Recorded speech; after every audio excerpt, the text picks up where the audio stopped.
that's, that's a big change too. But I'm not here for that. Of course, my purpose of being here today is to help each and every one of you control more of your time. Now, probably you hear me say more of your time, like, okay, I thought we were talking about budgeting, I thought we were talking about finances, but it all ties together, because the better you handle your money, the better you budget, and the better you plan, the more time you'll have to do what you want to do. And what I mean by that is when you have to pay a lot of debt, when you have to worry about a lot of bills constantly, then you have to work a lot to pay those bills off. And that occupies a lot of your time. But when you don't have to work as much and you take care of things, then you can take the vacations you want, then you can actually live life in addition to make money. So I want to make sure that, once you leave here today, if you are not already prepared for that, you're fully prepared for that.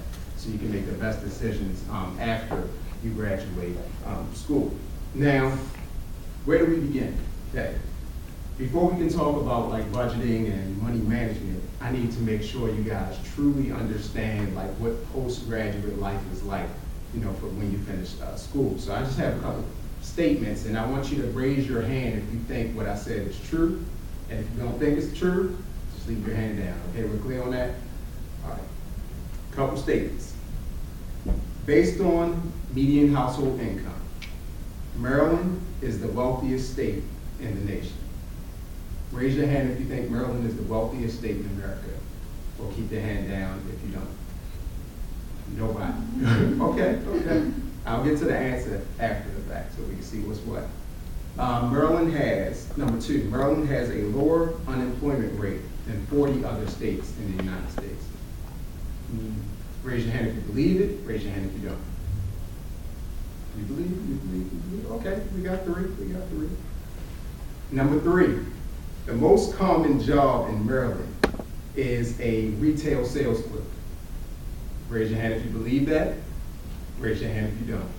Okay, we're unanimous in believing that retail sales clerk. Okay, I see what y'all think about Maryland. People are from Baltimore, from Maryland. Oh, so the rest of you two is dissing my state. Okay, I see how you are. Okay. The rest of you, we're gonna save that for later. How about this one? The 88th most common job in Maryland is a physician. Is that true or false? Meaning out of 100 jobs, the 88th most frequent or most common job in Maryland is a physician, which is a doctor. True or false? Say true. True, we got two truths. Okay, all right. Two more.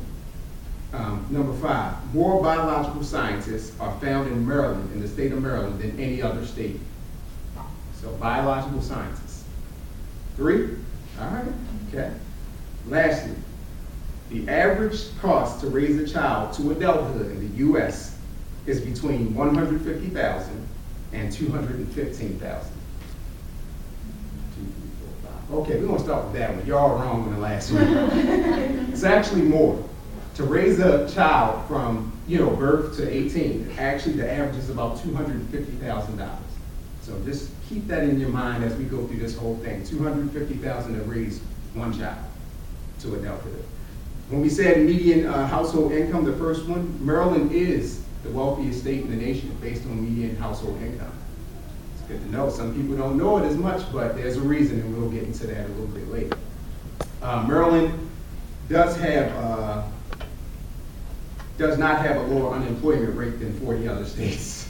It's about in the middle. So when it comes to unemployment, we're like in the middle of the country of how our unemployment rate.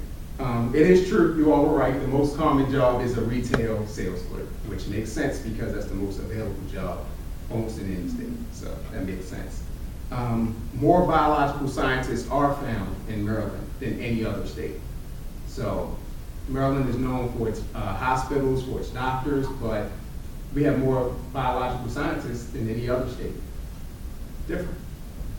And the other one is the 88th most common job in Maryland is a physician or doctor. That is true. So as much as we're known for Johns Hopkins and great hospitals, out of 100 physicians and doctors are 88.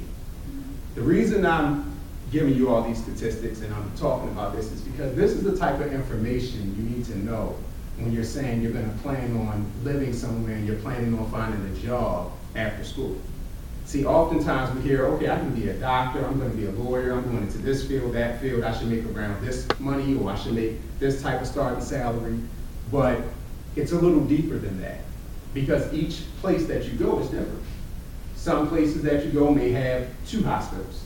So they may pay doctors well, but there aren't many positions open to be a doctor. On the other end, of course, even though you don't go to school necessarily to be retail for the rest of your life, but that's what's available, most common everywhere. But each state and each area has certain specialties, and these are things that you really have to think about, when you're getting your degree. And the other thing you have to think about is how much student loan debt am I going to take on versus how much potential income I'm going to make. Why do you think that's so important when it comes to how much potential income I can make in my field versus how much I take on a student loan debt? How long it'll take to pay off those loans and how long it'll keep your credit down. Absolutely. So you can buy a house with them. That's right. Well, it won't hurt you if you're paying it on time for buying a house, but certainly how long you have to pay on it matters. What's some other reasons that you think that's very important when it comes to how much you take on with student loans? What do you think? Well, just think about this. How many people have a full-time job now? Nobody has a full-time job, right? When you get a full-time job for the first time, you're gonna wanna keep as much of your money as possible, right? You're doing all this hard work, you're going to school, you're going to these classes, so you can have a fulfilling career. But so you can also get paid. Am I correct? I mean, any of you trying to graduate and work for free? Somebody said it. But seriously, I mean, when you think about these things, you don't want to take on too much debt, because otherwise, whatever your salary is, it's going to get eaten up. Because ultimately, when we finish school, what do we have to do? We have to pay back our student loans. So it's very important to pay attention to these things and think about where you're going to work. And guess what? All that information, unlike before, 10 years ago, you couldn't get this information. It might take you 10 days, a week, or a month to get this type of information. Now all you gotta do is Google it. It's that easy to find. So it's no longer an excuse. We can't say we didn't know.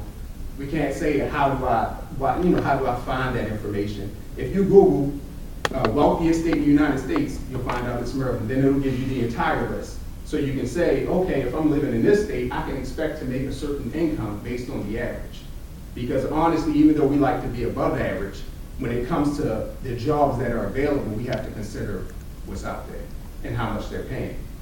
But when we look at that too, we have to look at other factors, but just know that these things are important. So other things that are important too is never give up on, if you're still in school before you graduate, on applying for scholarships.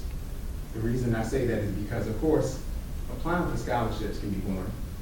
It can be tenuous, and it can seem like no matter how many I apply for, I'm not going to get a scholarship or the grant. But it doesn't matter if it's a $500 grant. It doesn't matter if it's $1,000. Get as many as you can, because ultimately, when you leave school again, you want to have as little debt as possible. When I graduated from college, I actually didn't have any student loan debt. The reason being, I was fortunate. My mother worked at UMBC, and since she was a state employee, I got a partial tuition waiver. So I didn't have to pay for tuition. But for the other part, for my books, for my fees, for everything else I had to pay out of pocket, and I worked full-time while I was in school, which I don't recommend to anyone. And the reason I don't recommend it to anyone is because, again, that time factor. You want to enjoy your time in school, but you also don't want to be too stressed while you're dealing with your classes, because ultimately you're there to graduate. But I will say, not finishing school without any debt was a plus. Because when I got my first paycheck, I didn't have a bill in sight. So I got to keep it all. And then eventually after saving up, I moved out, but we'll get to that a little bit later. But when you're making your plans for life after college, and this is the type of information, like I said, you'll need, I want you to think about some other things too, because you can have all that information in the world, but that's not enough. You also need to think about wherever you're living or wherever you're trying to live, the cost of living where you're trying to live. So you can see somewhere that has great jobs with a lot of income. Starting salary can be 50, 60, 70,000, but There's a difference between living here and living in New York.